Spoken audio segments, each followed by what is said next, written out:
Okay, so while can everybody hear me first of all? Yes. Those in the back? Okay. So while everybody's coming up, so basically here's what we're going to do. The people from the audience will have an opportunity to ask a question. So initially we're going to start out with a 3-minute opening. We'll have questions from the audience. We'll give each person that gets a question 2 minutes to respond, and then there will be a 3-minute closing. So 3-minute opening, 2-minute response to questions per candidate, and then a 3-minute closing. Candidates, do you guys understand? Have any questions? You good? Okay. Yeah, please raise your hand if you have a question, and Miss Mandy has the mic. Please wait for the microphone before you start asking the question so we can all hear, okay? So I guess we will start. If Mr. Jenkins, if you're ready, we'll start with you, and you'll start with your 3 minutes, and we'll just go down left to right. That's okay. So a 3-minute opening. Yes, sir. Everybody will get that.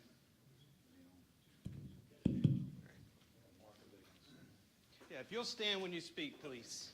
Thank you. All right. Good evening, everyone.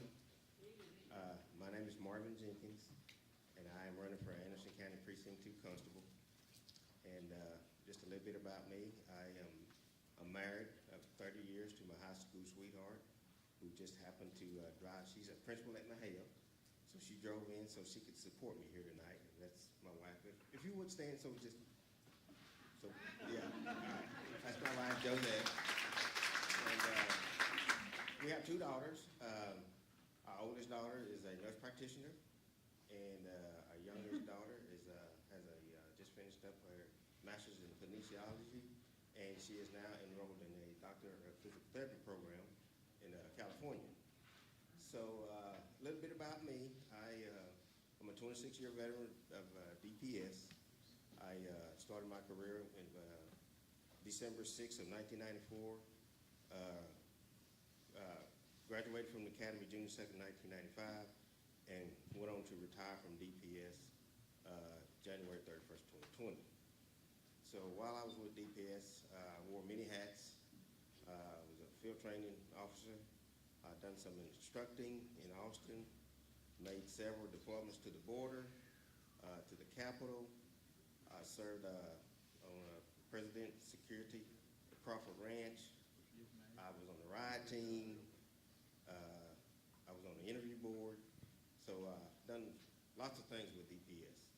And I'm proud of my career, and I'm just looking forward to taking my training and experience to Constable. I have 28 years of service.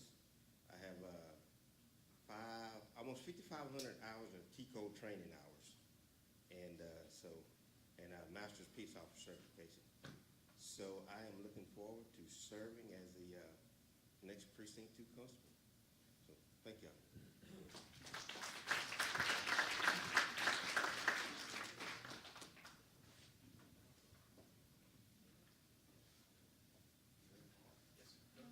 I'm Joe Latham. I am a 27-year veteran of law enforcement. I've been married for 47 years to my wife, Beth. She's here. She's got the Joe Latham shirt on, so I'm not going to make her stand up. But we've got 3 grown kids. My oldest son is the vice president of the bank out in West Texas. My middle son he lives here in Palestine. He is a maintenance manager for one of the local apartment complexes. And my daughter is a case manager over at Rusk at one of the TDC units. Very proud of all 3 of them. She's got her master's in case management and criminal justice. So out of my 3 kids, my daughter had to be the one to follow my footsteps. But I'm very proud of all 3 of them. They've all been a success in their own field. I've got over 1,500 hours of training. 5,000 hours of training in law enforcement since 1987. I entered in 1987 in Ector County, Texas. I worked 20 years for the Ector County Sheriff's Office. Started in the detention center, worked my way up through the ranks. I was a patrol sergeant. I was a sergeant over communications. I was a sergeant over CID. I worked crime scene investigations.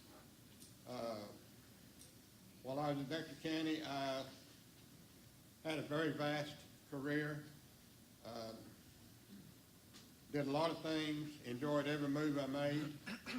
If I thought it was going to further my career and my education in law enforcement, I took the leap and volunteered for many positions that nobody else wanted.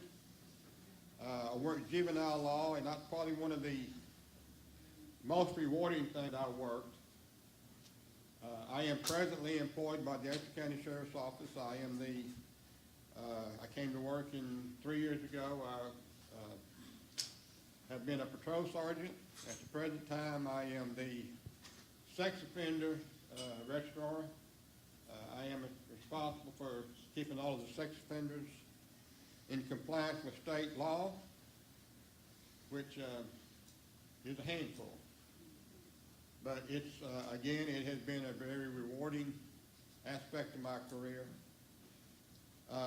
I am a field training sergeant, a field training officer. I have a licensed T-close instructor. I have had lots and lots of training in all aspects of law enforcement. I've worked traffic, I've worked murders, I've worked burglaries. I've done a little bit of all of it. My vast career will help me to do the job as a constable in Anderson County as your next constable.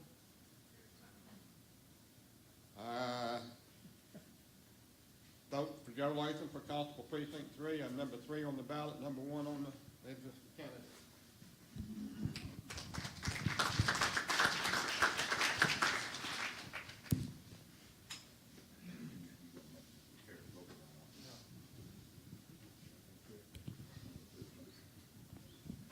Good afternoon, everybody. Thanks for coming out. My name is Bull Darrell Meisner, and I am seeking the candidacy for Precinct 2 Constable.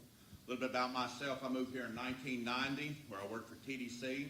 I retired as a mid-level supervisor with 24 years experience in TDC. During that time, I also went to night school that obtained my T-close license, where I'm an advanced peace officer. T-close peace officer, I would like maybe 200 hours to get my master. I'm also an intermediate jailer, licensed jailer for Anderson County on T-close. One thing that a lot of y'all might not know, in 2017, I was one of 3 deputies that was trained to escort and maintain security over inmate Hudson, who was put on death row.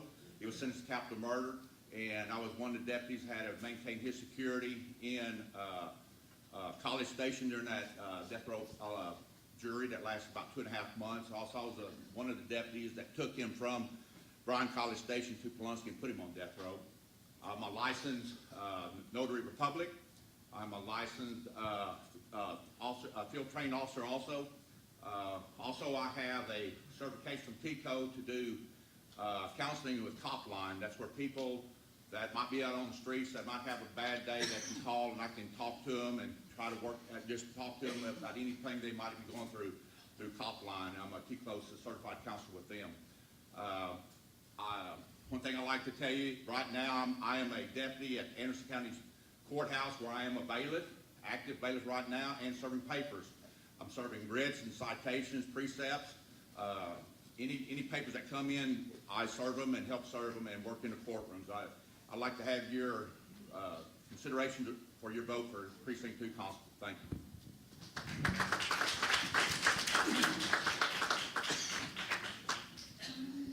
Good evening, everybody. My name is Alan Fox, Bubba Fox. Let me get that straight. I'm a native from Palestine. I was born right here in Palestine, Texas. And stuff. I worked 2 jobs my whole career. One of them was construction work with my dad and my brothers and stuff. I've done that for a little bit over 20 years and stuff. Then in 2000, I went to work for the Texas A&M Forest Service and stuff. In 2007, they asked me if I'd go to the police academy. And I never thought I would be a police officer, but I said, that sounds very interesting, so I did. I went to the Kilgore Police College. So in my career as law enforcement and stuff, I'm a criminal investigator. I still work for the Forest Service right now. I'm fixing to retire and stuff. Matter of fact, I'm going to College Station tomorrow to sign my papers. But I'm a criminal investigator for the Texas Forest Service. I've worked with several other agencies. I have 6 counties that's assigned to me right here around Anderson County, which is Freestone, Limestone, Navarro, Henderson, Leon County, and stuff in Anderson County. So I get to deal with a lot of different agencies, a lot of different sheriffs, game wardens. I've worked a lot with game wardens and call, because who's better to know the woods than the Forest Service and the game wardens? So if I need to back up, a lot of times I'd call the game wardens to back me up, and they would call me to back them up. That way they know they can find me. It's been a very good career. I learned a lot on law enforcement. I've done a lot of training on the Forest Service side. Besides just I do timber theft and arson investigator and stuff. All our fires that we have in the whole state of Texas, we have to investigate these fires. If we do not know a cause, an investigator has to go look at these fires. There's only 11 of us in the state of Texas that's full-time law enforcement, so that puts me traveling all over the state. I've been far as west you go, far north, and far south. Worked with other agencies, other sheriff department stuff to investigate these fires and stuff. Also, we do a lot of hurricanes, tornadoes, anything that's disaster in the state of Texas, we respond to it. I responded in New York. I worked with the New York Fire Department and New York Police Department stuff when they got hit with the hurricane stuff. So, very exciting career and stuff. I didn't announce my wife. She's right here, Tanya Fox. I'm sorry. She's over eating stuff. And we do have 4 kids and stuff. And our kids have done really good. I have our oldest daughter is a nurse. My wife's a nurse. My oldest daughter's a nurse. She works right here in Anderson County in Palestine. My oldest son, he owns his own fracking business. He lives in Midland. Then my youngest son, he has like 4 master degrees. He works on fire trucks, ARF trucks, ladder trucks, all that stuff. He stayed in the fire department. Also, I am the chief of 84 East Volunteer Fire Department. I've been on the fire department for 40 years and stuff. That's been a really good career. I've seen stuff that the normal people wouldn't want to see at all and stuff, so it's been really good. Thank y'all.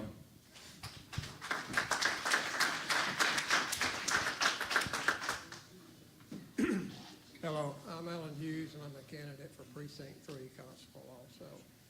And I have over 40 years experience in federal and state law enforcement, so I guess you guys are just rookies. Very experienced rookies. Let me give you a little insight to myself, okay?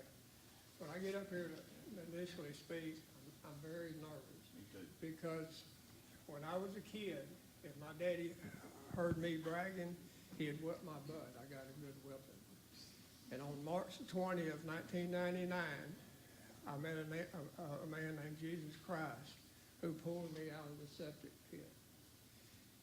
Afterwards, I began to read and study the Bible, and I learned why I got those whoopings when I was a kid. Because braggadocio is pride, and God hates pride. It was the cause of Satan's fall. So forgive me if I'm a little nervous, and I'm also going to ask y'all to forgive me for doing a little bragging. And the first thing I do when I'm through and I sit down here is going to ask Jesus Christ to forgive me. But since I'm running for constable, since it will be the good people of Precinct 3 that hires me, I feel like I got to give you my resume. Again, I have over 40 years experience. The day that I turned 19, I was in the Houston Police recruiting office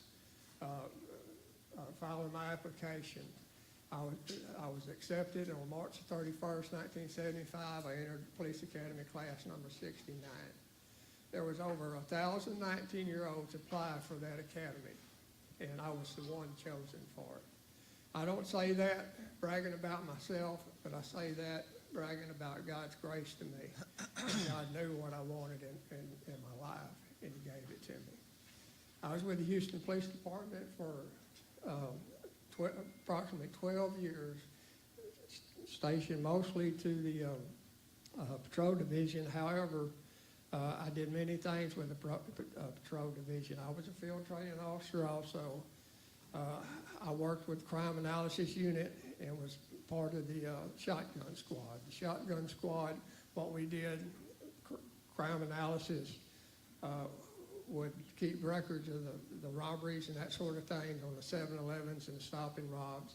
And the shotgun squad would sit in the freezer waiting for a hijacking. Again, there's no way in 3 minutes that I can give you my whole resume. But I went to INS, went to the border. I was down there. I did human smuggling, employer sanctions, criminal alien. Oh, come on. I didn't get to my most proud moment, but hopefully if somebody will ask me a question about my most proud moment, I will be more than happy to tell you.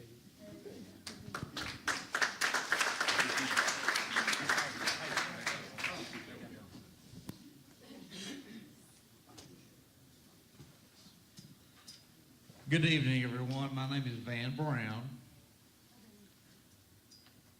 I'm a candidate for Commissioner Precinct 3. I would first of all like to thank the Republican Party, the Republican Club, for inviting us all tonight. Thank you very much. I was born in Anderson County, Palestine, Texas, at Memorial Hospital in 1968. I have lived here until the age of 18, where I moved when I worked for Brookshire Grocery Company, and transferred all over East Texas, Louisiana, and Arkansas in management for many, many years. I would really like to tout my leadership skills. My advanced education is when I went through the management programs with Brookshire Grocery Company. There's so many things that you cannot even imagine that we went through.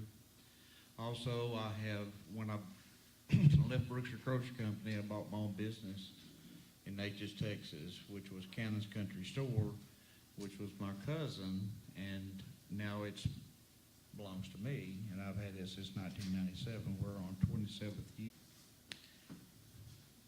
Other things that I have done as far as public servant, I've served on the Natchez Independent School District for 20 years. I left in 2022. I was the president of the board at that time. I served on the Natchez Water Supply Corporation Board of Directors. I'm president of it currently. I also served as the Natchez Volunteer Fire Department president. I'm president currently. Many years of leadership experience. Before I got on some of these boards, I was involved in our school district on committees, different ones, your community support committees, that kind of thing. Also, the jail expansion that happened many years ago, I was on that committee. Thank you, Mr. Kerry McKinney, for appointing me to that. A lot of years of experience in doing things for our community, doing things for our county, doing things for everyone that is concerned. And as commissioner, I would like to take those things forward.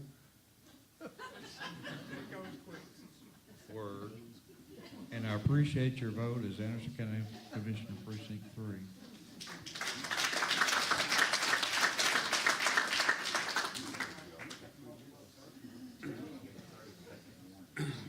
My name is Stephen Salas. I won't take up 3 minutes, but my background, I've actually worked for the oil field. I'm over $1 million piece of equipment. I'm actually a rig supervisor. I've been a rig supervisor for the last 15 years. I've been out there for 24, 25 years.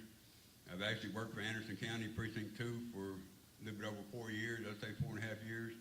I love my job when I worked at the county. The only reason I'm not there anymore is because we got custody of 2 grandkids, and I thought, in my opinion, I thought it would look better on paperwork to give you the truth money-wise if I went back to the oil field, and that's where I'm at currently. But that's not the case. It's not helping us none at all. The mother's actually trying to fight us in court. But anyways, I'll leave that alone. I've actually, where I'm at now, I'm driving back and forth to Kilgore every day to go to work. And I leave at 3 or 4 o'clock in the morning. You know, I get back home, and county is something that I love to do. I mean, that's one job that I loved when I worked there. I was actually a foreman when I left, and that was the reason I left. But other than that, you know, I've worked in the oil field for 25 years. I lived here in Palestine all my life. I love Palestine. I love working out in the country. I love outdoors more or less. But that's just me. And that's really all I have to say. Thank y'all.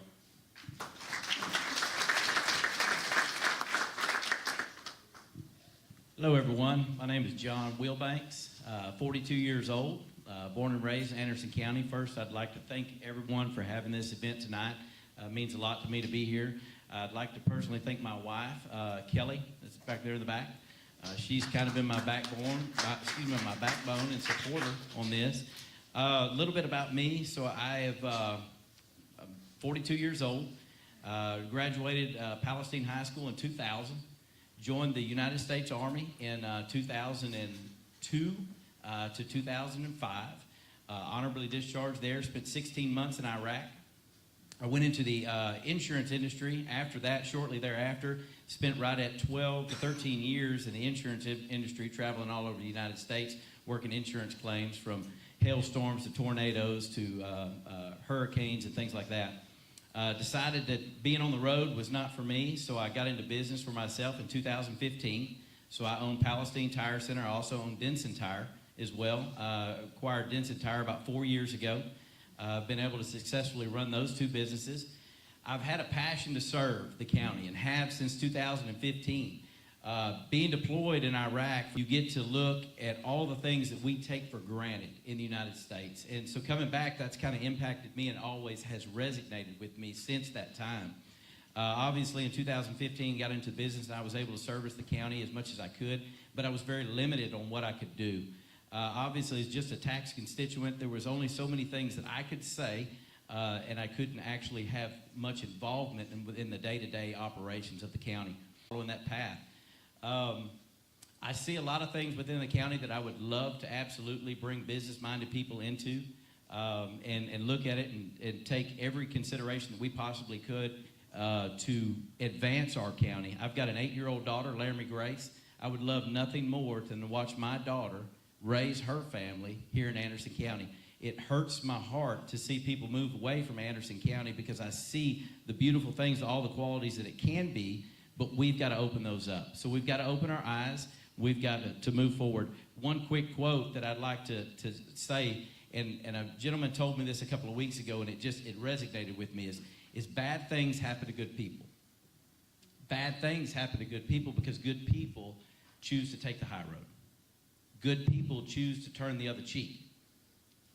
Good people don't say, they don't speak their mind, and it's time. It is time for good people to stand up and absolutely let their voices be heard.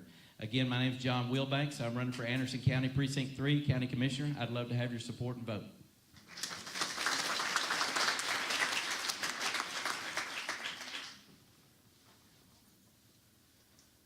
My name is Michael Williams. I'm not a local boy. I live in Frankston. I'm so far north up there, most people think we're some sort of Westerner or somewhere out there in the far West Banks. But I'm a Texan through and through. Met my wife in 2004. She wouldn't marry me until she found out I was a good Christian boy. So in 2005, January 8th, I guess I was a good Christian boy, and she married me. We have a daughter. We have a niece that we call our daughter. We raised her with ours, and they're both following her. A family that when we met, joined the Texas Rangers. And I'm not talking about baseball.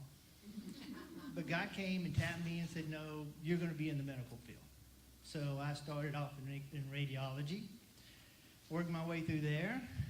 I was working part-time in ER to help them out.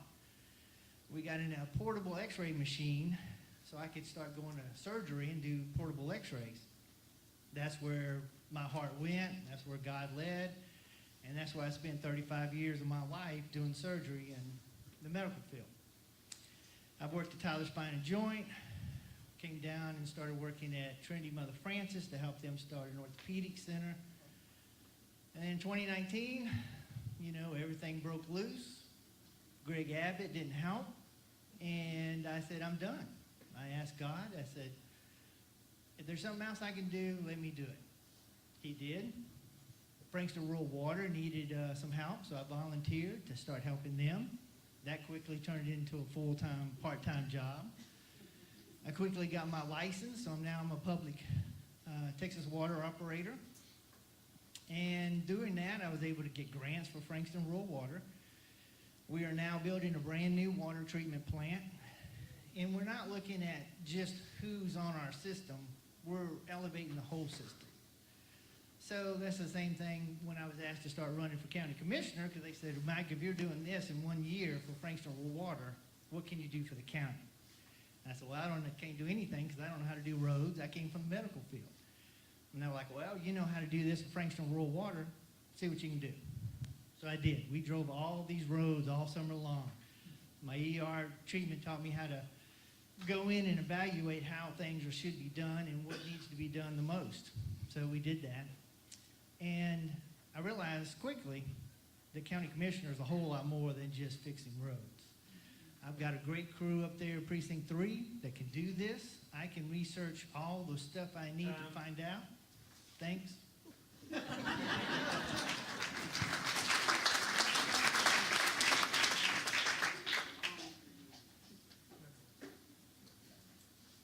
Okay, we're ready for questions from the audience. So if you could raise your hand if you have a question, and we'll get started. Okay. I'm coming to you, Bob. My question is, what is the term of office for each one of you? I mean, like, how long is the constable for, and how long is the commissioner? What's your term? 3 years? 4 years. 4 years. 4 years for both? Okay.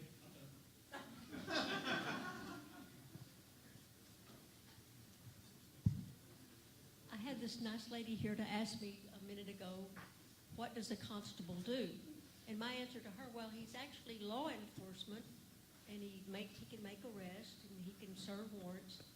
But could one of you please what a constable actually does, please?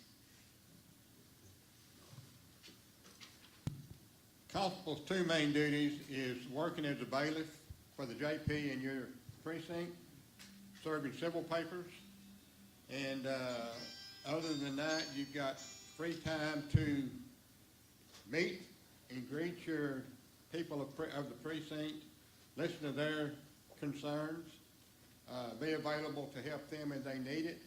But the two main jobs is serving as a bailiff for the JP court in their precinct and serving the civil papers that come through the JP court in your precinct. So you don't actually have arrest powers then? Oh yes, we've got arrest powers. We have the same powers as the deputy sheriffs, as the local PD, and that's one of our deals. We will continue to walk through the schools. We will continue to work traffic in school zones. We have the same arresting power, the same authority that any law enforcement in the state of Texas has. Our number one boss is the governor of Texas, and our other boss is the people in precinct 2, 1, or whatever precinct you live in. So I was correct when I told her you had law enforcement. Right, we are law enforcement. Thank you. I'm just going to go a little bit further in depth. Constables handle the civil laws in the state. For example, if you have a rent house and somebody stops paying rent, they go to the court and they file the eviction. The constable serves those evictions. And as such, being in the civil process, he's protecting your rights as the property owner. And that person that's renting that house, if it gets to the point where they don't move out, then an eviction, a move out has to be done, okay?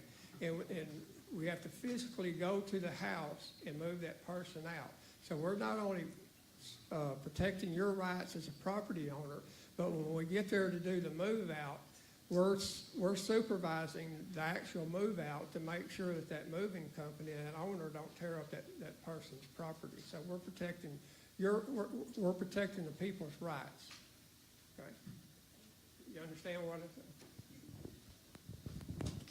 I'll also add on to that there, we as constables, we be certain papers, but to any exercise that we must do, we must have an order from the judge. Either it's gonna be a writ of possession, a writ of execution, or whatever. The judge must tell us in the writing what we're gonna be doing, how far our authority goes. We really should not move, take possession of any property, seize anything, move anybody out without a judge's order. Because that's what's going, we work for the judges, either it's in the JP court or the district court or whatever. It's gonna be the orders that, like in divorce cases in the district court, if they have a divorce, the judge will sign an order to move whatever property off their thing so they can get on with their life. It has to be a written order from the judge, signed, what they can take and when they take. We're just gonna be there to monitor to make sure that nobody fights or argues or whatever, and they get the property and get on with their life stuff. But it has to be a writ of order, attachment or possession order, something from the judge signed for us to do that.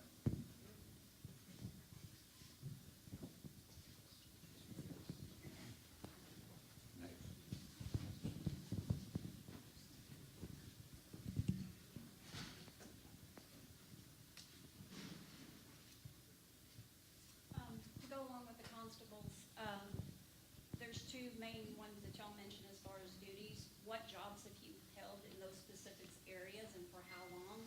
And what other initiatives do you plan on doing when you take office day one? And how will you implement that?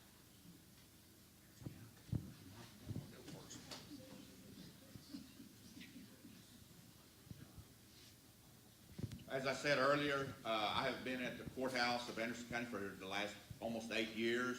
During that time, at 8 years, I have been a bailiff in the district court, county court.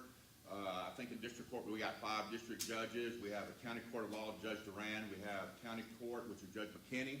Anytime they have court, one of us deputies will be in there when he's having proceedings or when he has court or whatever. We'll be in there for security, to maintain the security of the courtroom. Also to do any arrests from the judges if they have, so a lot of times the judges might order a drug test, and if they're on bond supervisions and they fail a drug test, the judges can and will order their bond insufficient, and they order us to take them into custody on the bond insufficient things. Sometimes they come to court with warrants, and if they have a warrant, we do the rest, which I have done and are doing. I have been serving papers in Anderson County for the last 8 years. We do citations, writs, exportations, all types of properties come to show cause hearings. We do subpoenas, criminal and civil. I have my heart. And one thing I'm going to do is just have a servant heart for anybody that needs help in the community. I don't care what it is, whoever God sends me that day. It might need somebody just to come to town, make a doctor's appointment. It might need to be somebody that need prayer, whatever it is, I don't know. But I'm just going to go out there with a servant heart and just be out there in the community. I'm going to try to have communication with everybody I meet. The other thing I'm going to do on day one is I've already talked to the commissioner and I've already talked to Andrew Shealy. One thing I see that working in the courtrooms, there's a lot of people that's on community service that do not get to do their time. I'm going to implement a program where we can go to work on weekends and clear roadways and debris wherever the commissioner says that roadway needs to be done. That's 2 of the 5 things I'm going to do. Well, currently, I am in the criminal end of the law enforcement with the Anderson County Sheriff's Office. In my past, I worked civil process in Ector County for several years. In Ector County, patrol was also responsible for serving civil papers at night. We had so many civil papers that come in, our civil division could not handle them, so patrol helped. I served 6 registrations. I've seized property. I have done move-outs. I've done a little bit of all of it. I have a lot of experience in civil law, a lot of experience in criminal law, traffic law. I have prided myself over my past 27 years to understand the law, understand the changes of the law, and to read the penal code like it was my Bible. It did not replace my Bible, but it was just another book that I read quite a bit. I have the experience, the knowledge, and the know-how to run a constable's office, and I plan on stepping in behind Constable Lightfoot. continuing the fine job he's done at Precinct 2. And any changes or any implications that I see that needs to be made going forward, I will look at it that time and see what and how it needs to be implemented. But to answer your question, I have several years in civil law, criminal law, traffic law. So if I'm given a writ, I know how to handle it. I know how to do a move out. I know how to do anything that comes up. I have I've done it. Subpoenas. We've served subpoenas. I can't tell you how many writs I've served. And you're right. Well, as I stated earlier, I spent the majority of my law enforcement career in DPS. And so primarily our responsibility was traffic law enforcement, better known as the highway force traffic laws. And I finished my career up in commercial vehicle enforcement, which industry. So I don't have the experience that these in civil, although I have worked with in the courthouse, serving papers and as a bailiff. But one thing that I would do is I would get with those that have been doing it for a while and learn from them and just educate myself. Learn from them and just educate myself. There's classes that are offered and work for the people, do whatever needs to be done when it needs to be done, how it needs to be done. So, I'm a servant, and so that's what I would do. But first and foremost, my responsibilities would be to serve as a bailiff and to serve papers. So I would have to familiarize myself more with those responsibilities. Thank you.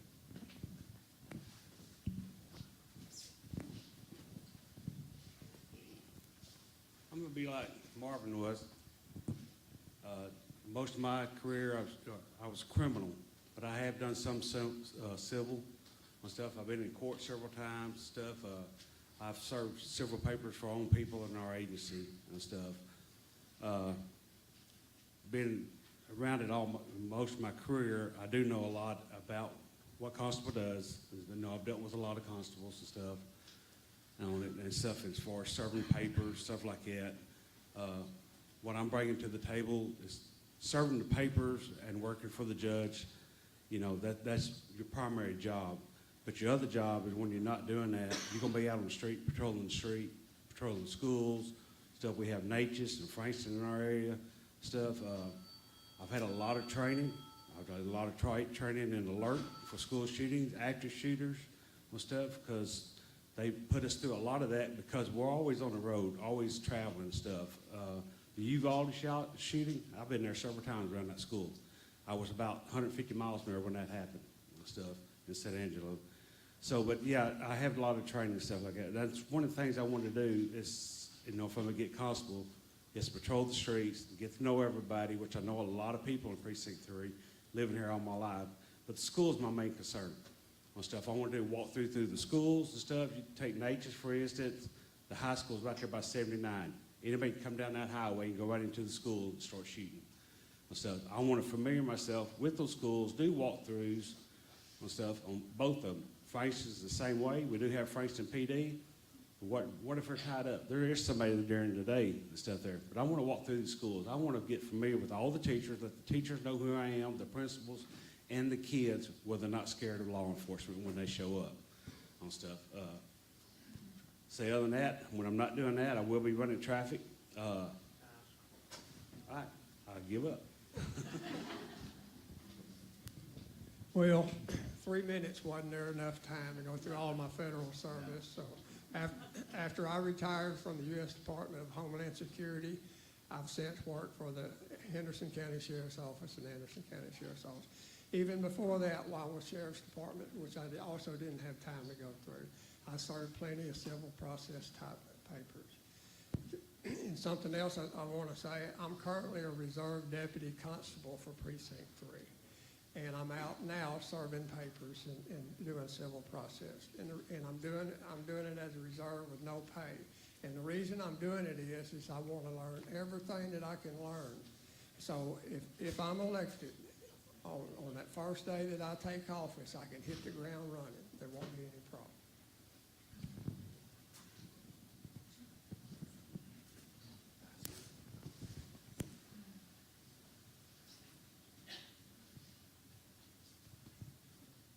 Could I ask you all to state your name when you get up? We didn't all get it the first time around. State your name, and I see y'all have little cards there. Some of them have jobs on them, some don't. So if you're currently employed in that position, that would be helpful to know too.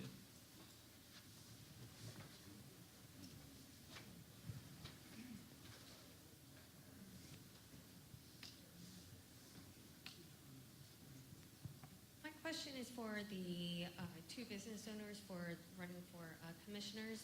As a businesswoman, I believe that your business, the way you run your business, is a reflection of how you'll run commissioners' precinct. And so my question to y'all is, what other businesses do y'all own or have invested in? How well have your businesses done in comparison with the competition around, and have you ever filed for bankruptcies?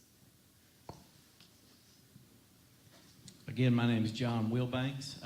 So obviously, answering that question, Palestine Tire Center, and I own Denson Tire. I'm sole proprietorship of those two. I do co-own Elkhart Storage Solutions and RV Park in Elkhart, Texas. Recently did have a truck that I owned and operated, well, not operated, I didn't drive it, with the oil field company, and we hauled rigs, oil field rigs with fast track transportation. I've since got out of that. I do have 27 employees, I believe. I'm looking back at my bookkeeper to see if she gives me the nod. Okay, I've got 27 employees between the two stores right now. Obviously, I hope that I could say some of you guys are customers of one of those two places and you enjoy your visits there. If not, please, I'll give a shout out to those two. Please go by there. The way I run my businesses is obviously I've got a manager at each location. I have a general manager, and I have my bookkeeper, which I call her the principal. She's the one that kind of keeps me straight. I've got a team. I've got a family that represents me. The biggest thing that I wanted to instill in every one of my employees is that they're out there to make a name for themselves. Ultimately, they're reflecting me on everything that they do throughout the day, throughout the week. They're reflecting me. If anything goes wrong with your vehicle, obviously it's my fault. So what I want to do is I want every one of my employees to have ownership in what they do. That's something that I feel like a lot of people, we've fallen short nowadays, is we don't have ownership in what we do. We don't have that strong desire to make a name for ourselves. And that's what I've tried to instill in every single one of my employees, is to please make a name for yourself. So it scares me if you want to leave, because then I'm scared you're going to go into business with me. Obviously, competition. I've had a lot of competition. I'm in the tire business. I think last time I checked, we have 18 within Anderson County. So there's quite a few. The only thing I can do is put an edge up and then try to get out there and market my place as the best place to be, the only place to be. I'm the only one in Anderson County. Anyways, that's pretty much how I try to run that and how I'd want to run the Precinct 3.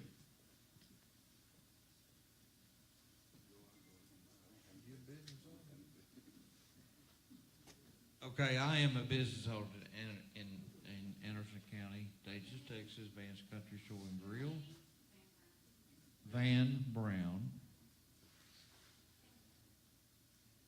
I've been in business for 27 years. I'm an on-site guy. I am there every day, and it's 7 days a week. Own your own business is what they say. It's going to be great. Pick any 12 hours a day you would like, every day of the week. But I have a plan for my business as well, and when I'm your commissioner, that will not be a consideration for me to worry about. Everything will be taken care of. Also, no, I have never filed for bankruptcy.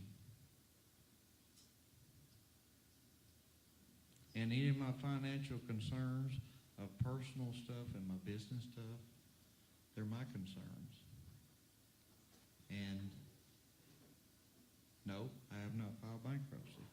But I will operate the county as I have in the school district, the fire department, the Natchez Water Supply Department, which I did not have time to go through.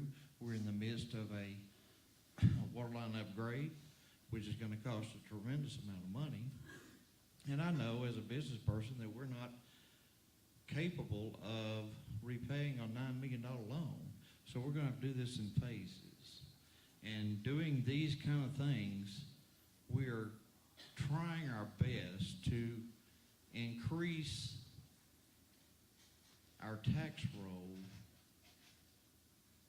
the taxable properties, which helps the county, which helps the school district.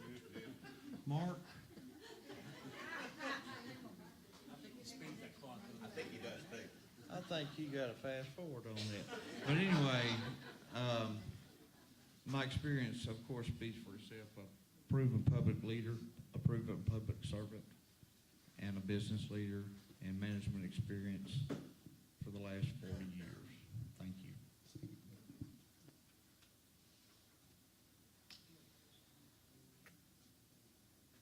Sorry, can you hear me? Kind of the same for you guys, the commissioners, as before, is what are the duties of a commissioner? I've recently started studying and learning about all sorts of politics in town and just trying to educate myself. So what have you had to learn? Maybe something that's new once you got started in this process, but what do you feel the duties are?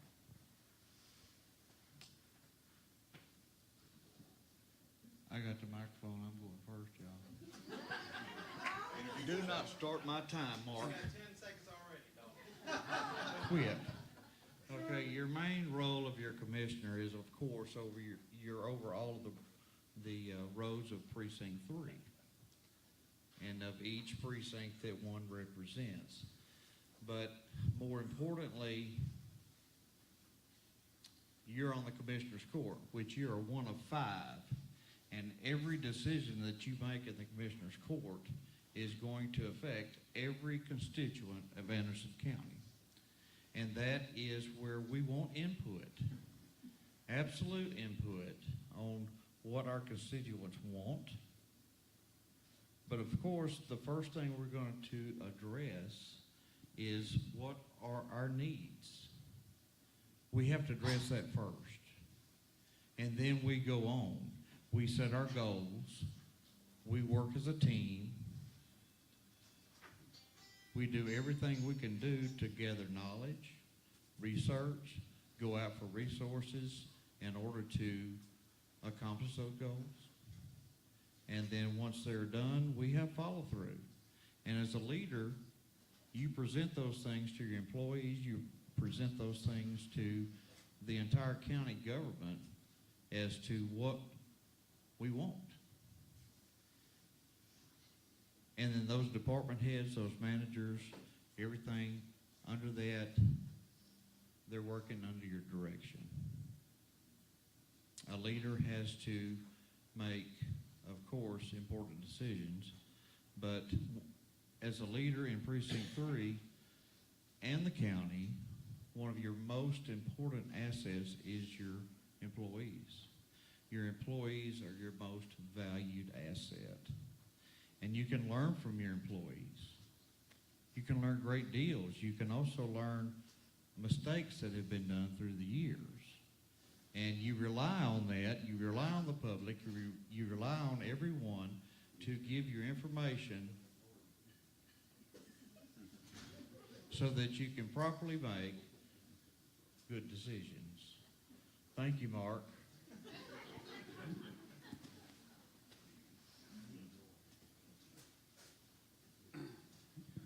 Stephen Salas again. The way I see it, the county commissioner's job is he works for Anderson County. He also works for the residents of Precinct 1, 2, and 3. That's all of y'all. You oversee the budget, y'all's tax dollars. You see where they go. You're over the roads. You're over the county employees. You're over all the equipment.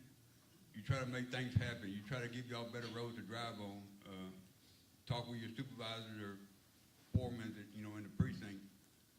Tell them what y'all want done. That was my job when I was at Anderson County. I was actually a foreman, so I took orders from Richard. So I turned around and took orders from him. He told me what to go do that day. If I didn't talk to him, I'd go out and take my own initiative to do what I wanted to do and try to take care of y'all, you know, the residents of Anderson County. I picked up trees, trash, cleaned ditches out, you know, that was my job as a foreman. I'm the one that ran the equipment. I'm the one that laid the oil sand. I did all that. I laid the asphalt on the roads. I try to take care of y'all. I've had residents come out and catch me on the side of the road, and well, they've had a problem with this and it hadn't got done, so I would try to take care of it there at that time and that point if I could. But my job was limited on what I could do for the residents of Anderson County. If it was something that I didn't have experience in, I would call in and get permission or have Richard come out and look at it. That was my perspective. But for me, being a commissioner, I'm not going to sit here and lie to you. I don't have a whole lot of experience in the office. You know, my whole deal is I work hard and I try to do my job and do everybody else's job. That's just me.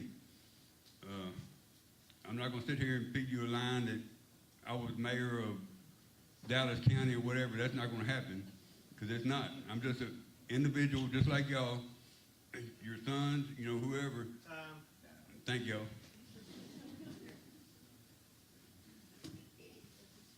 All right, I'm John Wilbanks.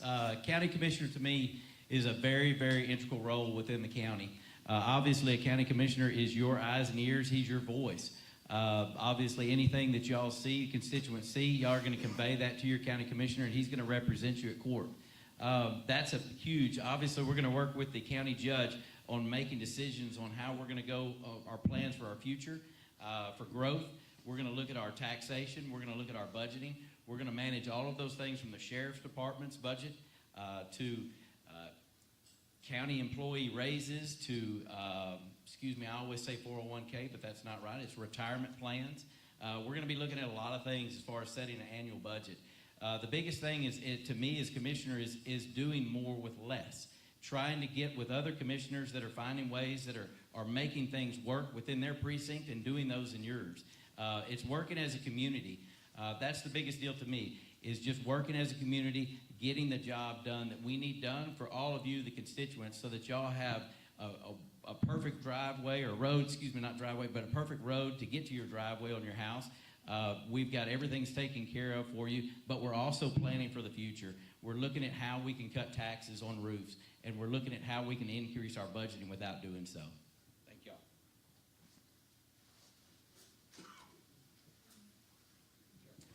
I'm Michael Williams. So what I found when I was running for county commissioner here was, at first I thought it was doing the roads, right? So I looked at it, realized real quick after I researched it, it's not just doing the roads. It is looking at who wants to come to commissioner's court because they want to buy a piece of property, and are they going to be able to change it to commercial? So all the commissioners are going to have to vote on that. It's looking at a budget, which all budgets are the same, right? You got so much money, and you're going to have to feed so many mouths with this money that you got coming in. That's where I come in. That's where I excel. That's why I did so good with Frankston Rural Water and working in the medical field. We don't want to raise any prices on our patients. So how else do you get revenue to come in? Well, we brought in a portable MRI machine. That brought in more patients from all over the county that didn't have to raise prices. But we got more equipment for surgery. We got more equipment for radiology. So with surgery, if you're not getting the best equipment or have the best people, you're not going to get the best outcomes. Frankston Rural Water is the same thing. When I started that, same exact details. How do we not raise rates on our members? So I got us grants, $350,000 to pay for our new generators. We're able to build our new water plant. I'm working now on a $200,000 grant to replace about 4.5 miles of water lines to upgrade them to 4-inch. We have 2-inch. Technology is one of the things I truly excel at. That's how I was able to start a new website that lets all of our members know what's going on. So if their water's out, I can give them a projected time when their water is going to be back on. We're able to communicate through those websites. I know a lot of people, and me including in the county.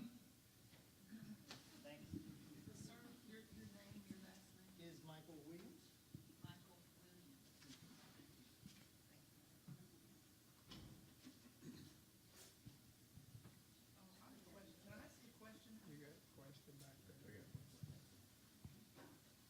This question is just specifically for Van. Van, I've watched about 3 or 4 of the forums.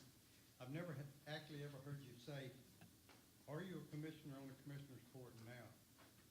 That's my question.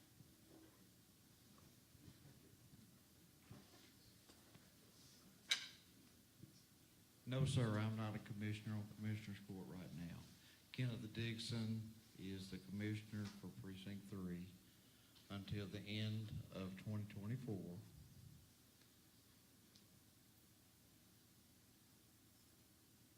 Today, curiously today, I've had many, many phone calls.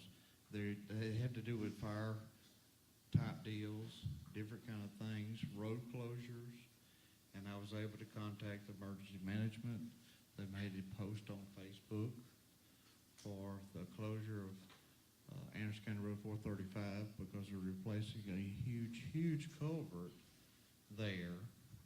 And I am proud that those folks can call me and ask me to do something, and then I always make sure I follow through and make sure that things are taken care of, as well as the fire department, the water department, and anything else that I'm involved with. So there's even people that call my store and say, my house is on fire. Did you call 911? No, we called you. Why? And one of those persons was my wife. Whenever we were living with my mother and father-in-law while we were building our home, Van, the house is on fire. Did you call 911? No. I called you. Okay, great. I tossed the keys to one of my customers that came in. His name was Frank Morton. He owned Foster Saw and Lawn here in Palestine and had for many, many years. And I said, Frank, watch the store for me. I got to go home and put fire out. And that's what I done. I went home, climbed in the attic. Of course, I hit all the breakers, found the problem, done it, fire department. The fire department was there, but I said, I already got it. Don't worry about it. We just had to blow smoke out of the house.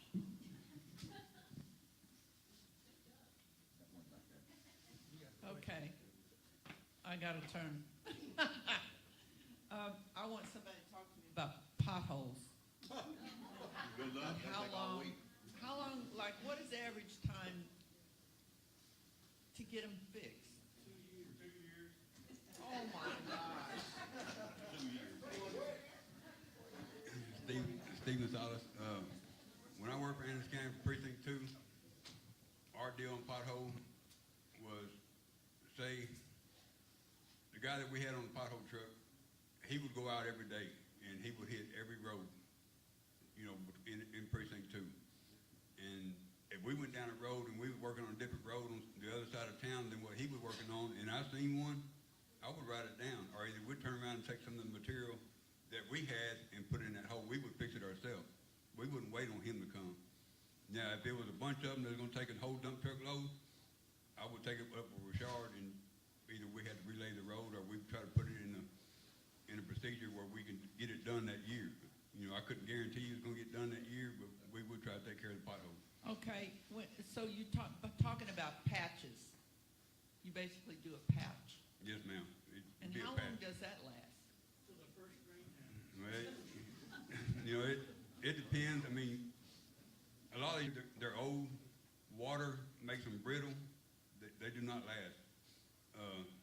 Usually when I went in and lay down the road, I always try to put it 2, maybe 3 inches thick. And the reason why is because the thicker it is, in my opinion, the better it is. It packs down a whole lot harder. Because gophers actually make a ditch underneath the road, what we call gopher runs, and the road will sink in. And I didn't like that, so I started getting a little bit thicker, you know. And Richard always told me 2 inches, 2.5 inches. So I've always tried to keep it between 2.5, 3 inches. If there was potholes, we'd usually go in there and we would grind the road up before we lay anything down, and you more or less have a whole new road. That's what we did in Precinct 2, and that's what I plan on trying to do in Precinct 3. So can I just call up and report? You can call and report. You can call and report, but I've called and report and I can't get nothing done.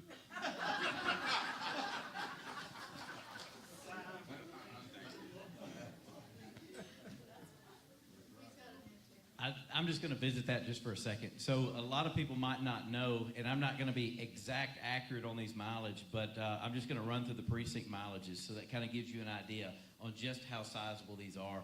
Precinct 1 is roughly right at about 298 miles. Precinct 2 is going to be about 176 miles. Precinct 3, 312. Precinct 4, 214. So obviously we're looking at a lot of mileage there. One of the big things that I would like to push is being county commissioners, a reporting system, exactly for what you said and what you said, is trying to get something where we can get a response, where we can get a clear view, every commissioner's court, where we can see just how bad we are by just looking at our reporting system. Something as simple as some type of reporting system where you can call in for potholes or a tree across a road or a washed out culvert or heavy haul trucks that are running down your county road that are tearing it up. Reporting system to me is detriment. It's something that we need so badly everywhere that we can control some of that. Like I said in the first, you're our eyes and ears. So we would love to say, I think Precinct 3, we've got 12 employees running in Precinct 3. I would love to say that we're traveling every single road, every single day, 312 miles. That's not going to happen. It's not. You have like a big map at your place where you can mark. That's correct. Where they call it potholes or trees on the road. That's correct. So we can kind of get a broad spectrum of it, just how bad off we are and where we need to get our attention. Hopefully that helps you out as far as the potholes. Thank you. Don't sit down there, Will Banks. Stand back up, please.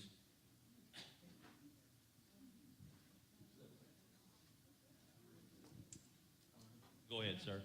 So I'm Michael Williams, and this falls right into my wheelhouse on that. So when I started looking at doing county commissioner, I used my triage expertise that I learned in ER, right?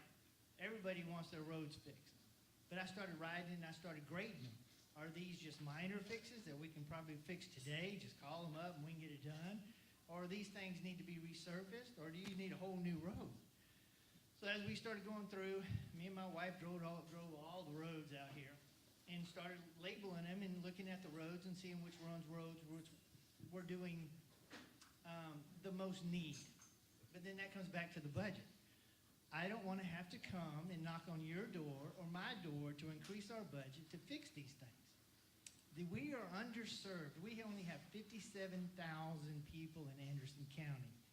I've already been researching grants that we can get to help fix our roads.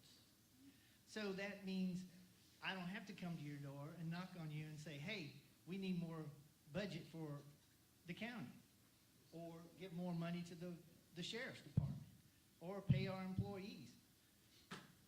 If you aren't looking more ways to get revenue, they're going to come knocking at your door or my door, right? The only way we can truly get things done, because it all takes money. I don't own a business, so like these guys can go raise their tire prices, or Mr. Van can raise his hamburger prices and pay the taxes that he wants to put on us. I don't have a business. So I know what it feels like to have to go work extra hours, to go work more call on the weekends because the county put more taxes on us. Just like I did with Frankston Rural Water, that's the thing I'm going to try to do with our county money. It's not how much you're making, but how well you're going to spend it, and can we increase our revenue?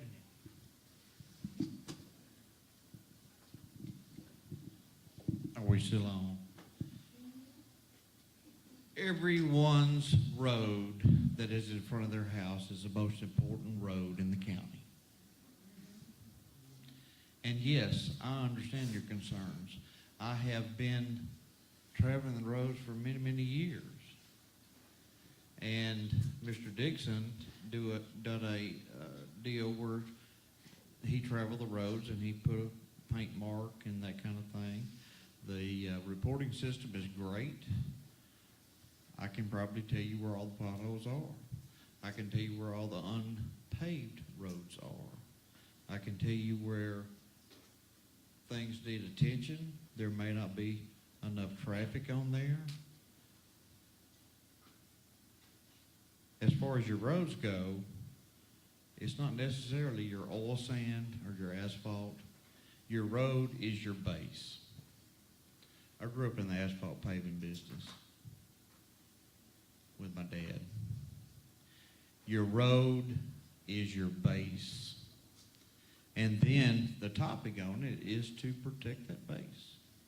And the reason for potholes and road failures is because of base failures. It's because of the gopher runs. It's because of all those kind of things. And those things need to be addressed, of course. And there's a proper way that you can go and repair a pothole. It's not just throw asphalt in it or oil sand in it or whatever. There's a process. You dig it out, you square it off, you refill the base, and you put the asphalt material back on top of it, or oil sand, whichever is the case. That will protect it and keep it longer. On our budget, we only have a certain amount of money to spend. This particular year we're in right now, if you were to try to repave roads, you got 10 miles worth of money. Mark? Quit. But what we have to do is to maintain and also repair in an effective way that saves the taxpayers the most money, and to use the money that we have most efficiently. Apologize for the interruption just a few minutes ago. John Wilbanks, you keyed off on a topic that kind of hit home with some of us in Precinct 3. Heavy haul trucks going down our roads, tearing these roads up. In Precinct 3, it's terrible in the far east and southeast portion of that county. There's timber companies, there's oil and gas companies that are running up down these roads. Our school buses, I mean, they're doing damage to the buses.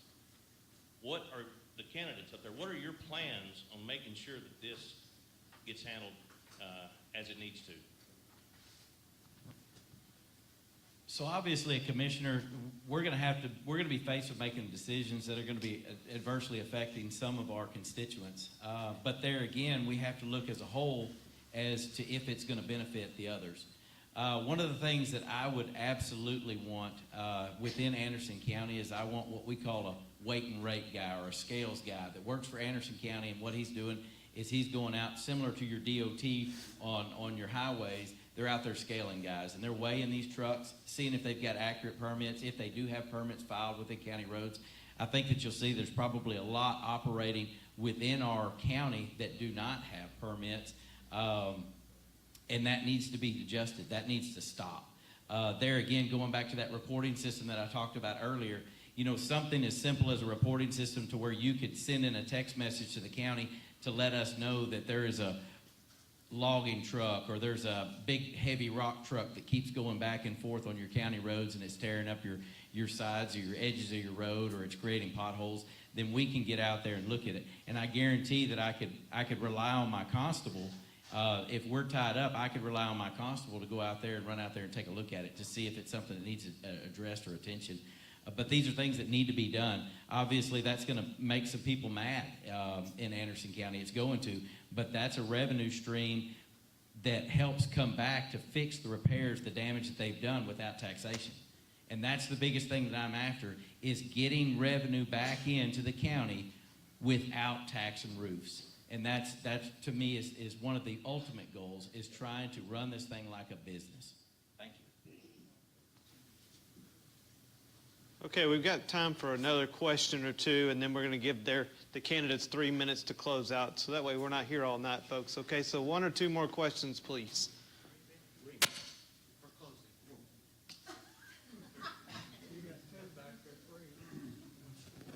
In terms of going back to the constables of Precinct 2, being an educator, how well connected are you to the Precinct 2 county schools? Are you actively engaged in any type of guardian advisement? How visible would you be should you become Precinct 2 constable?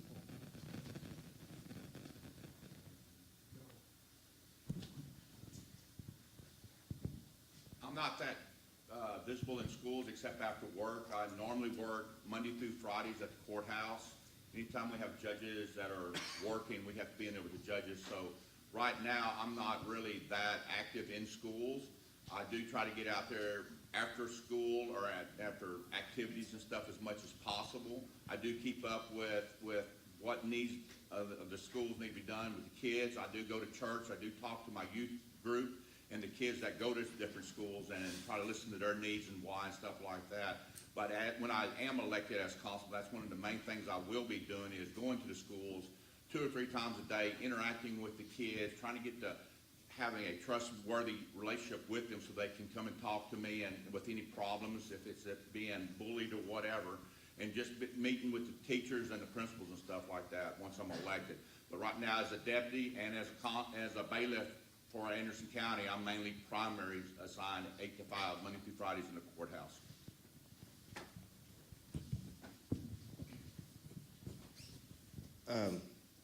I spend as much time in the schools as I can. I go to lots of ball games. When I was with DPS, we used to have to do school visits. And so I'm just kind of carrying that on over to the constable position. And one thing that I would do is I would stop in at a school. I would try to do it during lunch hour. And I would grab a tray and go down and go I might pick the football team and sit down and eat with them. Or I might pick the cheerleaders and eat with them. Or I might single out the little kids that sit by his or herself and eat with them. So I've been spending a lot of time with, especially at KU, because that's my alma mater. That's where I graduated from. So, in fact, I was just there a couple of nights ago, and then about, I don't know, a week before that, and while I was there, I had to help the SRO remove a unruly parent from the gym. So, and I enjoy kids, you know. So that's one of the things that I plan on doing, is actually spending a lot of time at the schools. Me, I'm kind of partial to Cayuga because that's where I graduated from. I kind of like to go to Cayuga and reminisce about when I was there. You know, I walk the halls and think about when I was there, and I take a quick glance at the trophy case and look at some of the hardware that I had put in there. And, I go out to the football field and reminisce about running the football into the end zone. So, but yes, I plan on spending a lot of time at the schools, not just Cayuga. Technically, Precinct 2 don't even have any schools in it. We have some right at the line, but Cayuga is actually in Precinct 4. Westwood's in Precinct 4, but they're pretty close to being in Precinct 2. But nevertheless, that doesn't mean we can't cross precinct lines either. So, but yes, I plan on spending lots of time in the schools and just being seen and interacting with the kids. And I already have a good relationship with Dr. Satterwhite at KU. He says I'm done. Time out.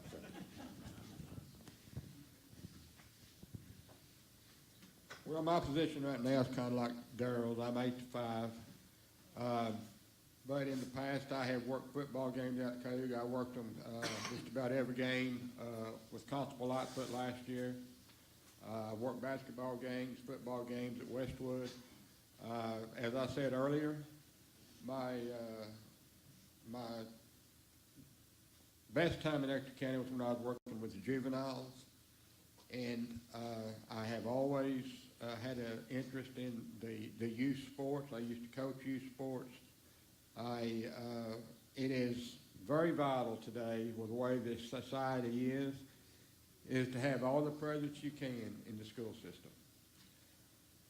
If you read the paper every day, there's a shooting in the school somewhere, or there's a shooting in church somewhere. I read this morning on the internet where Lakewood Church in Houston had a shooting, and it's really sad that we have to man the schools and the churches to keep the violence down, because of the shape of the world is in today. But I am willing to help protect them kids to even my death.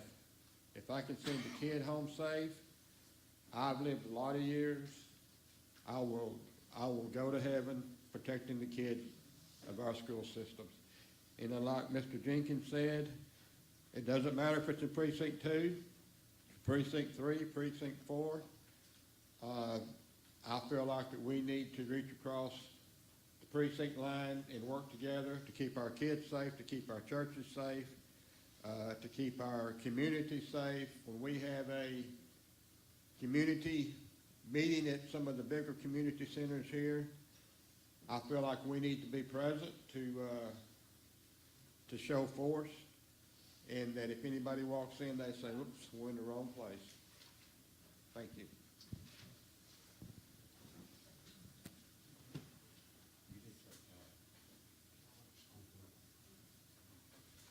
My question's for the commissioners.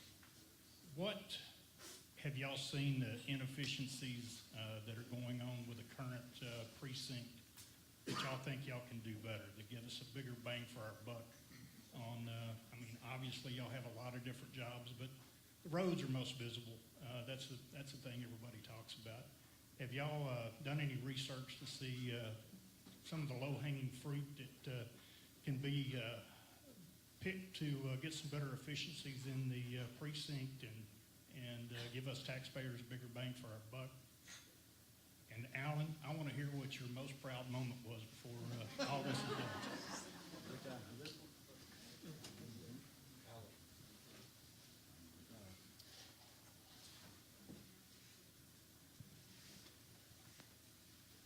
So I'll take that question on first.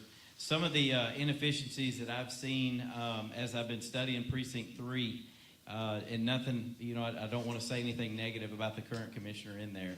I go to church with Kenneth. But right now, Precinct 3 spends on average around $81,000 for every mile laid.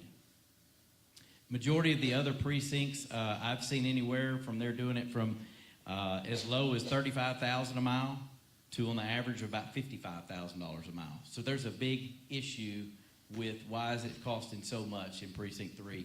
One of the big reasons that we've got in Precinct 3 is that we buy all of our material, we buy it pretty much all pre-mixed. We don't make any more oil sand in Precinct 3. One of the issues it seems to be in Precinct 3 is that we're down to one sand pit, and that's in Bradford, Texas. Obviously, if any of y'all know where Precinct 3 barn is, it's almost right there at the city limits of Frankston. So it's a pretty good haul to get out there to Bradford. One of the things that I would like to see, obviously that's a lot of fat that could be trimmed right there. I would like to see trying to get sand pits, because of the sheer size of it, I'd like to keep the one in Bradford, I'd like to find one in Frankston, and I'd like to find one south of Pert, Natchez area, somewhere in there, so that now I'm more diversified on how I can make my material. There again, I want to try to make my material. There's going to be areas that we're not going to be able to make all of our material. We're going to have to buy pre-made material, but I can reduce that greatly. There's a lot of equipment within Precinct 3 that obviously I don't think that we need. One of them being a laydown machine. A laydown machine is obviously a great piece of equipment as long as it's ran right, but it could also waste a lot of material. Majority of your other precincts do a maintainer, and they lay their roads down with maintainer as opposed to a laydown machine. I think those are areas that need to be addressed.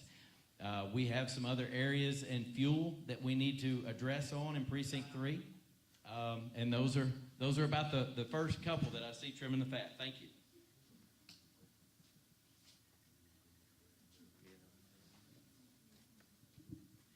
Again, I'm Michael Williams. It's easy to look at things and look at it from an eye of why can't they get this stuff done? Most of us all work. We've all done different jobs. We've done different things. And if you want to stand outside and criticize until you actually get in there, see what's really going on, find out from the real workers, it's not an easy thing. We have to work not only as the ability, trying to think of how to say this on a level I understand it, but let's just say we can go in and find alternative ways of being able to get the job done. I know Mr. Wilbanks just said, we want to make our own. We all worked in surgery. We didn't make our own packs. we found a company that could make our packs, and it was way cheaper than what we used to make in the hospital. So I'm not going to stand here and say, oh, it's cheaper to do that when I have no idea until I can really get in there and look at it and find companies that we can bid on and see if we can get it cheaper. It's not an easy job when you're the head man looking at the budget. But it is my job, and it will be my job, to be able to go through and find alternative ways to make this stuff happen. It's not going to be overnight. Frankston Rural Water didn't happen overnight. I drive these county roads every day now. Before, I just rolled down 175, hit 69, and I was at the hospital. But now that I'm out driving all the county roads, I'm like, oh my God, something's got to be done, right? And then I start looking into it, and you find out what really goes behind and what really is required to get a lot of these things done.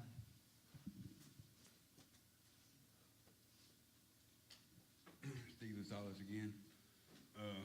I'm gonna start off with, yes, it is more efficient for us to make our own material, our own oil sand. It does go a whole lot further. It's not just the oil sand that we use to lay down material on the county road or anything.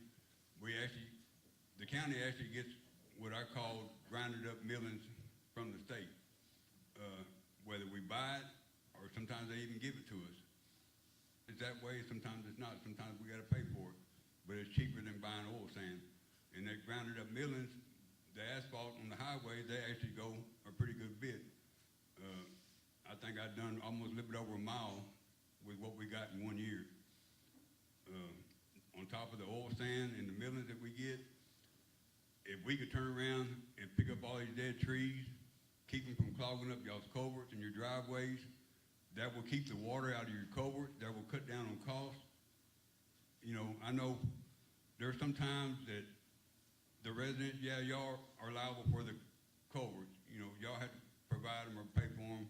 And there's some times that we do work on the county road that will create a problem in your driveway or in your culvert. So then here we are liable, you know, my opinion, we're liable for what we created. So my opinion, I think if we would turn around and pick up all the dead trees, clean out the culverts where water will run, that will keep water from sitting in y'all's culverts, rusting away a whole lot quicker. These culverts that are getting closed up on the ends, if we can open them up and keep that water off the county roads and keep it going down the ditch line to the creeks or rivers, that would help out a lot. Thank you.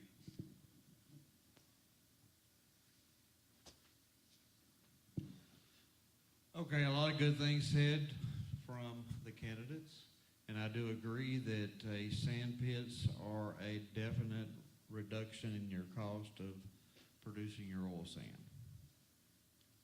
Also, back to my statement earlier, your base of the road is the most important. The oil sand is a protector of that.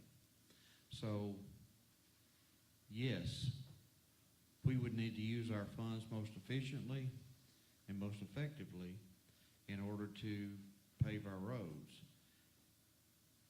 and maintain our roads. And one of the things that Mr. Salas just talked about was the culverts. I seen one today.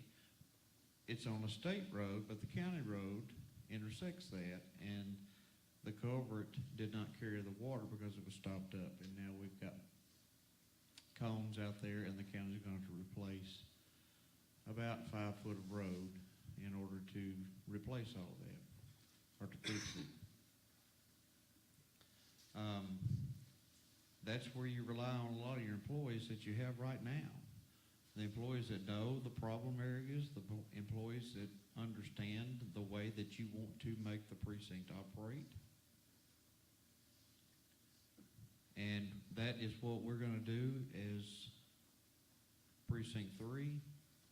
We're going to do the best we can with the money we have available. And you have to, of course, use it efficiently. And there's many ideas, many things that have not been researched, but I've touched and tried a little bit on, but bring any of that up because I don't know everything I know about it. But Mr. Wilbanks and I, in the very, very beginning of running for county commissioner, those are some things that we agreed on heavily. reducing your cost of materials by using sand pits and that type of thing. And I believe that that we could find sand pits in order to do that.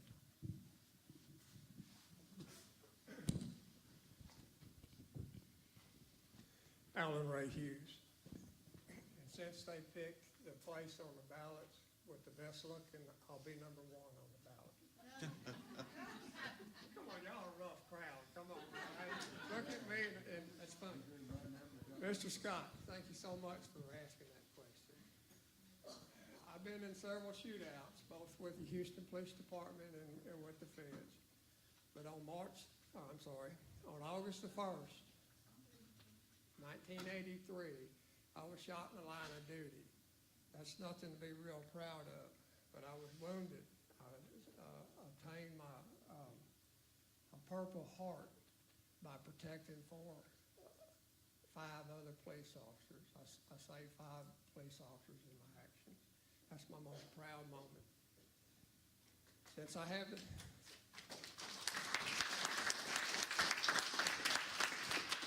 Thank you.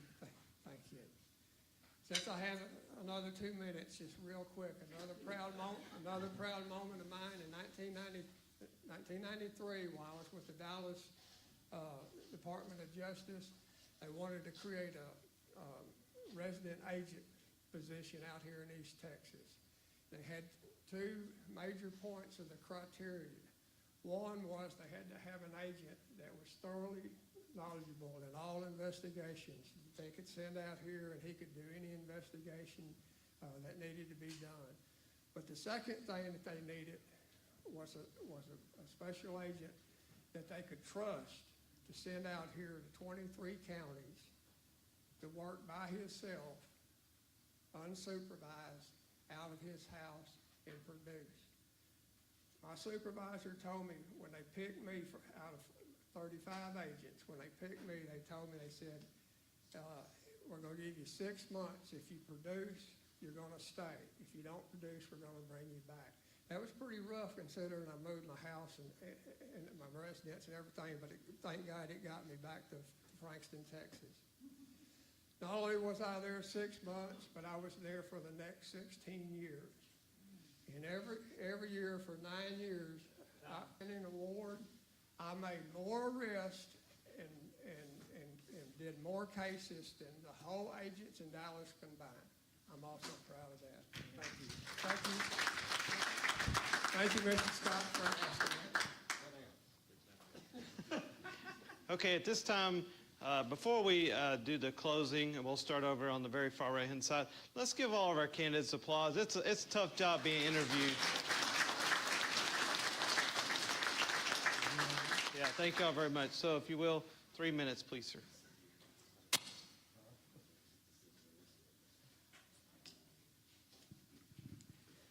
Well, to close, Michael Williams. I live in Frankston. I work part-time for Frankston Rural Water. I did the 35 years in the medical field. My heart is so much for serving. That's why I ended up volunteering for Frankston Rural Water, because they needed help. But that quickly turned into me getting my license, and now I actually work on weekends for Frankston Rural Water. How to sum all this up is really tough. I mean, I can see you guys as a voters. It's going to be a tough choice. I still think you should pick me, but it's a tough choice. We got 3 great candidates here. I can't even choose who I'm going to vote for those guys.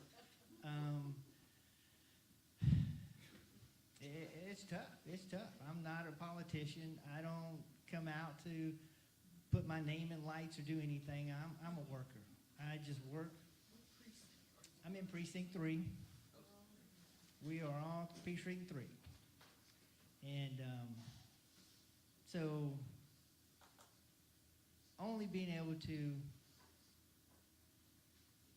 researching this and knowing that this fits in my wheelhouse was the only reason I continued to run for county commissioner. So I just appreciate your vote, and I know it's going to be tough, but thank you a lot.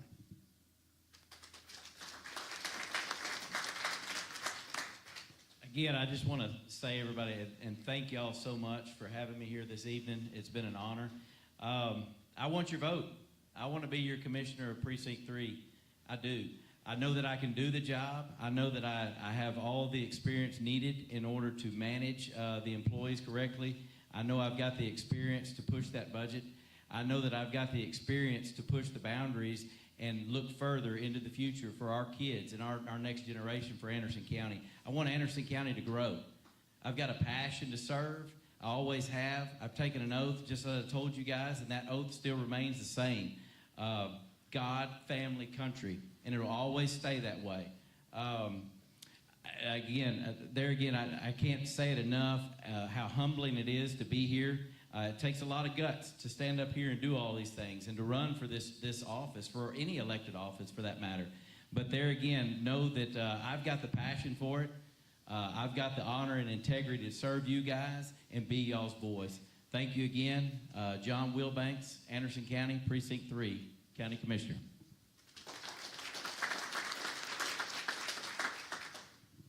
Steve Gonzalez.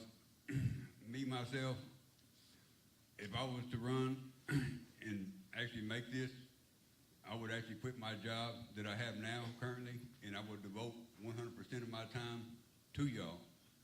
A storm blows in the middle of the night, expect to see me out there.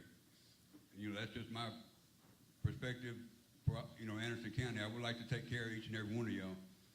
And whatever the outcome is, of this is, if I win, thank all of y'all. If I don't, I might try to go work for Precinct 3. I don't know. Go back to being a foreman. I have no idea, but I am going to get out of the oil field. I'm done. 25 years is enough for me. And I want to be home for these grandkids I got. Thank y'all.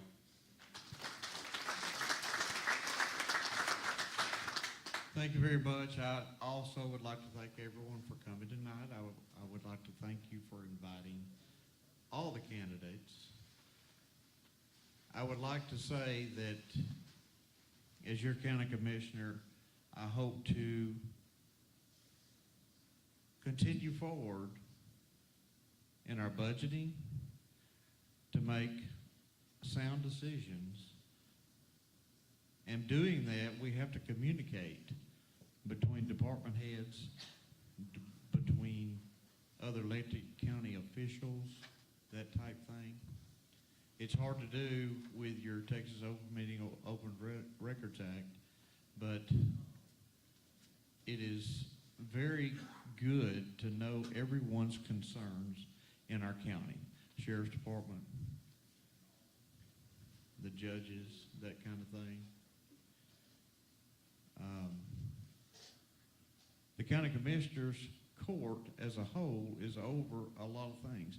You're over all the buildings, you're over all the maintenance, and each one is dedicated to certain things, just as the Dogwood Trails. There's many things that people don't know commissioners do, and those are some of the things. But as your county commissioner, I will be your 100% all the time, and I'm not an 8 to 5 kind of guy. I usually rise at 5 a.m. and bed down around 11, and have a grandson that keeps me on track on that. But I didn't get to talk about my family in opening. Mark? My wife and I have been married since 1990. That's 34 years. We've been together 39 years. I have a daughter, 28 years old. She's executive administrative assistant to the president of Trinity Valley Community College. I'm very proud of her. I have a grandson, 3 years old, that pretty much runs the house. If I would have him right now, everybody would be running. But at any rate, I thank you for your consideration. I would love to be your next county commissioner, and I feel like I will be. I have the experience. I have also proven leadership abilities. I have information on the table right over here where the timekeeper is. If you'd like to have that, if you don't, you're going to get a mail out.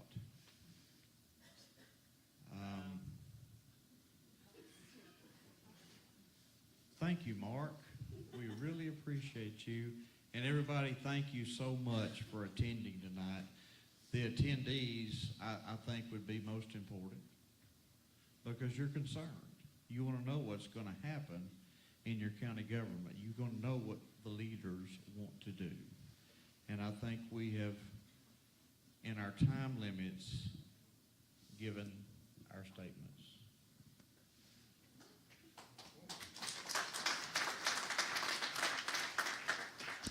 And I promise you, you're going to find a faithful, good woman behind me.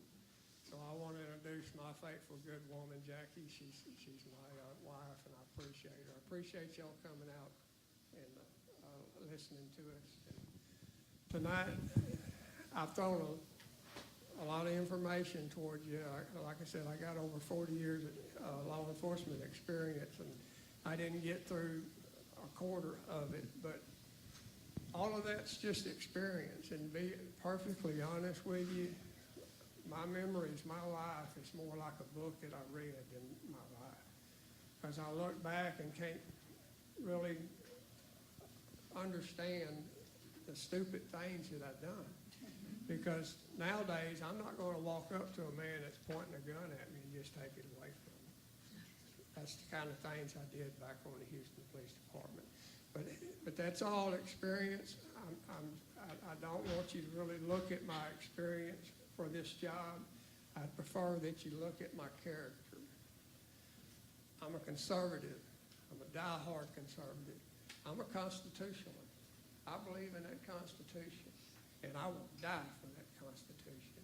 And to be perfectly honest, and I don't have time to go into it, but standing on that Constitution has caused me problems in the past on some jobs, especially under Barack Obama when he was in office. But I made my stand. And if I'm elected to be your constable, I'll make that stand for you. I'm loyal. I'm faithful. I love my neighbors. I love my family. I'm committed to law enforcement. I've given my life to law enforcement. And if it wasn't branded in me so deep, I'd be retired right now running my cows on the ranch and all fishing. But I appreciate y'all listening to me. I appreciate these guys. All these guys are my friends. I've worked with them. They're good guys, and I appreciate the time you spent with me tonight.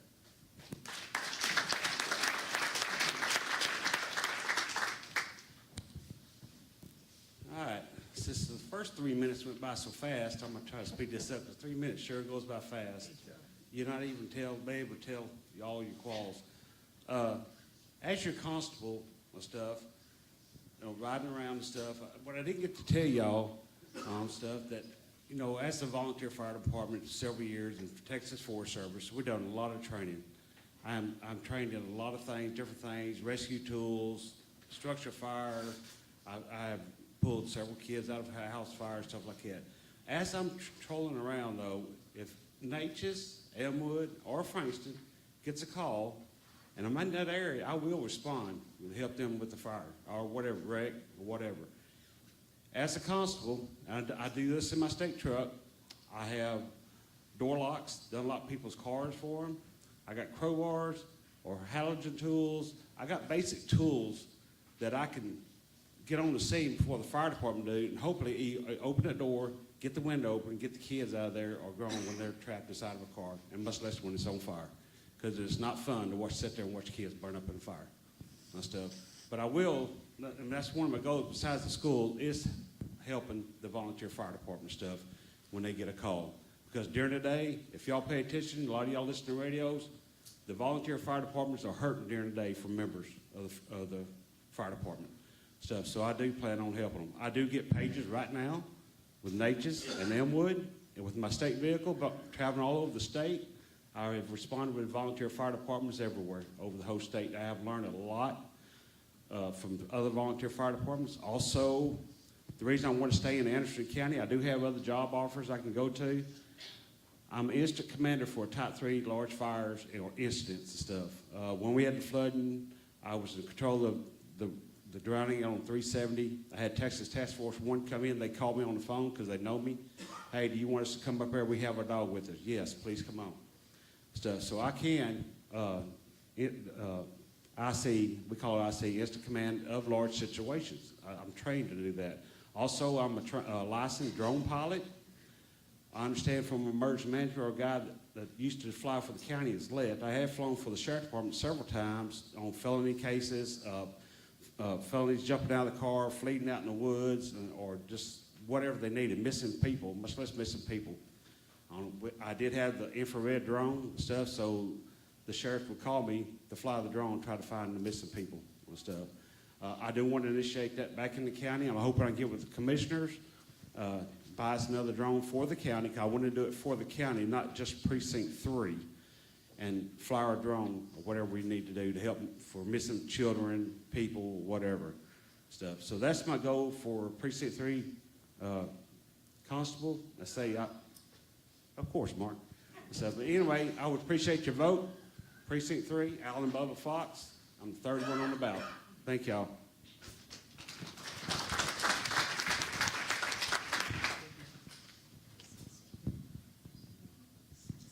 Sitting here trying to go through what I'm going to say, change your mind 3 or 4 times. I want to first thank everyone on a verse that I read in Matthew where Jesus was talking, Pharisees asked Jesus, what do you think the greatest commandment is? And Jesus said to love him with all his heart, mind, and soul. And the second commandment is love your neighbor as yourself. And then I went over there to Luke to find out what a neighbor is, and that's anybody in need. To me, that's what a constable needs to be doing, is serving the community, anybody in need, and that's who I will be. So if that resonates with you, I ask you to vote for Bull, Daryl Meisner, Precinct 2 Constable. In this pamphlet here, I'm going to be mailing out tomorrow or Thursday to Precinct 2. Everybody will get one if they live in Precinct 2. There's 5 things that I want to implement immediately after the judge swears me in. I've been talking with several people. Like Alan, I am very dear volunteer fireman. I'm the president and lieutenant with Tucker Fire Department. I want to be an advocate to anybody in Precinct 2 when they get a call out to go on the scenes. Because the fire department, like he says, they're so short-handed, they have to do their stuff, put it out of fire, take people out of the cars or whatever. I've been trained also to take people out of the vehicle as fast as you can, wrap them up, whatever, without damaging them or hurting them more. So I'll be helping them also in that. Also, I'll be helping check on shut-ins. That's very important to me, is the widows or the veteran stuff, the buddy system. I've talked with the fire departments, and we're going to be going to these houses and checking on them, especially after bad weather, make sure that their lights and stuff are on, or a tree didn't go through their house or whatever. That's one implement I'm going to do. It's in this bulletin that I want to implement. But most importantly, I want to be a servant out there in the community. I want to have a heart for God, seeking him every day. I wake up, Lord, what can I do for you to further your kingdom? And I want to be able to help people in need, no matter what it is. I want to be in there for the children. When they're on the school buses going home, I want to monitor the school buses, make sure everybody's stopping at the school buses. If not, I need to pull them over and enlighten them on the rules. But I just want to be out there and help people.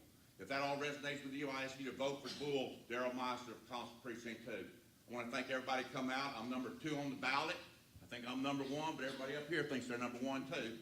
So, but I'm 2 for Bull, Precinct 2 Constable, and I thank you.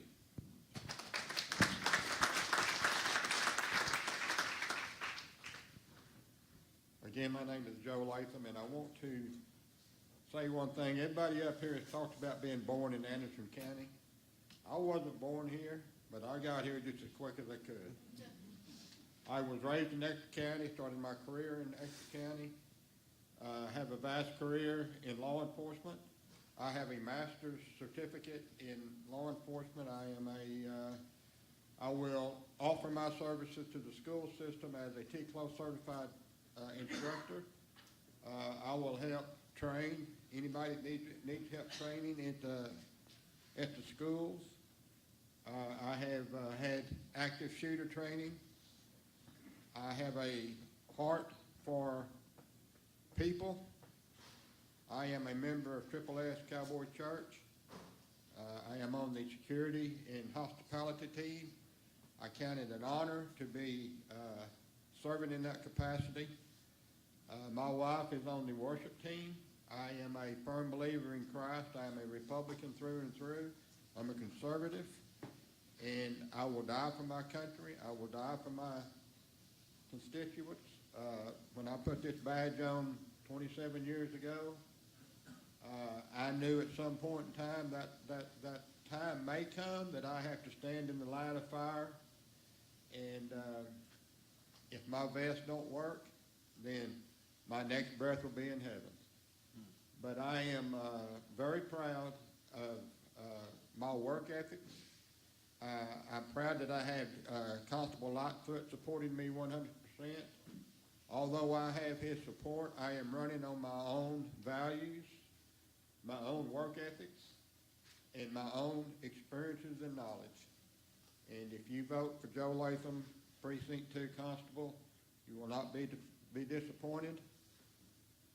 I am number 3 on the ballot, number 1 in everybody's heart. And I would appreciate your vote. I do want to thank Judge Amy Ward for being here tonight, Judge McKinney, Jeff Taylor, Commissioner Chafin. I have seen these guys at every one of these forums, and it means an awful lot to us. And I appreciate everybody else being here as well. Precinct 2 Constable, and I just got to start with this. I just have to. You're number 1 on the ballot. Bull said he's number 2 on the ballot. That's it. Joe said he's number 3 on the ballot. I didn't get to pick. Y'all just left me the last rock. I'm number 1 on the ballot. So having said that, I was born and raised here in Precinct 2. I am a 1988 graduate of Cayuga High School, a 1993 graduate of McMurray University, and a 1995 graduate of the DPS Academy. And I am a lifelong member of the Monarch Baptist Church in Tennessee Colony. I served on the BCY Water Supply for 25 years, and I am on the Wall of Honor Tennessee Colony Community Center. So I have been very involved in this community, this precinct, for a long time. I have 28 years and 5 months, to be exact, of service, law enforcement experience. I have 5,487 TCO hours. So I have lots of training and experience, and I am DPS trained. I have 26 years of DPS training, so I'm proud of that. And I also at one time held a Special Ranger Commission, which is a commission that DPS offers if you retire with 25 years or more service and in good standings. So I'm kind of proud of that, but I had to give it up because you can only carry one commission at a time. And I currently work for the Anderson County Sheriff's Office as a transport deputy / bailiff. And I would like for you to also know that I feel like I'm fit for duty. I can handle anything that comes my way. And I just want to help whenever, wherever, and however I can, whether it's helping other agencies, other constables, police department, the fire departments. I wouldn't be opposed to even get on the end of a fire hose if I needed to. So, and I'm 54 years old, so I am running to be a long-term constable.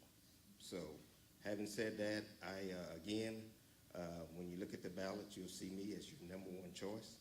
And so, again, I would love to serve as your constable and of the next term. So, again, I think my name speaks for itself. Any of you that has ever lived in Anderson County at any time probably have heard the name Marvin Jenkins at some point. So hopefully it was in a good way. But anyway, I look forward to continuing my service to the citizens of Precinct 2. Thank you.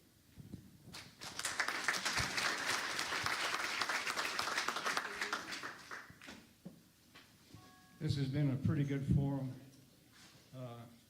I'd like to thank our timekeeper, who's been maligned greatly tonight, but he did a good job. Can we give him a hand?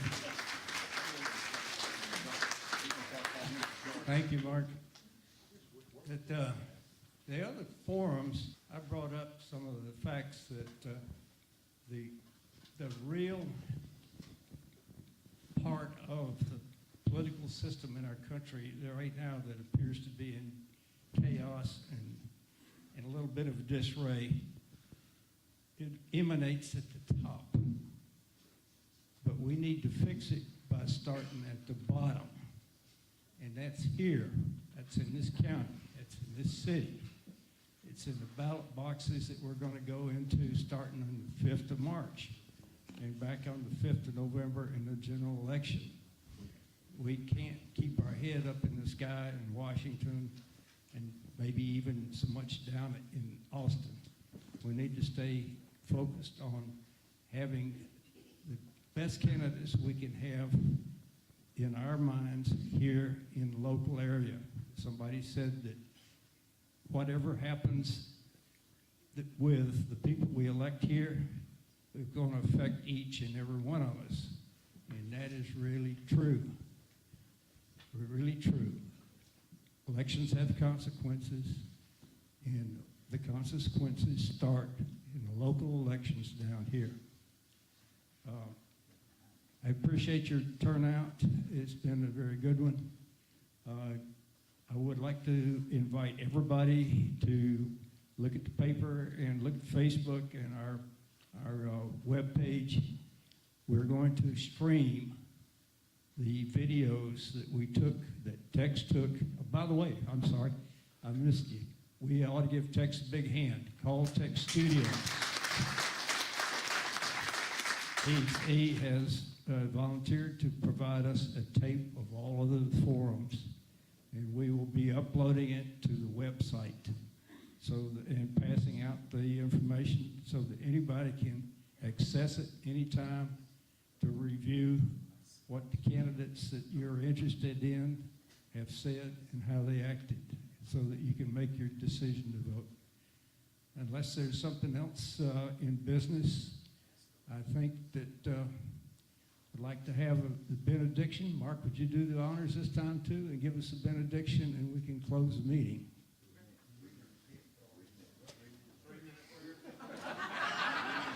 No, you got all night for this. All right, let's pray.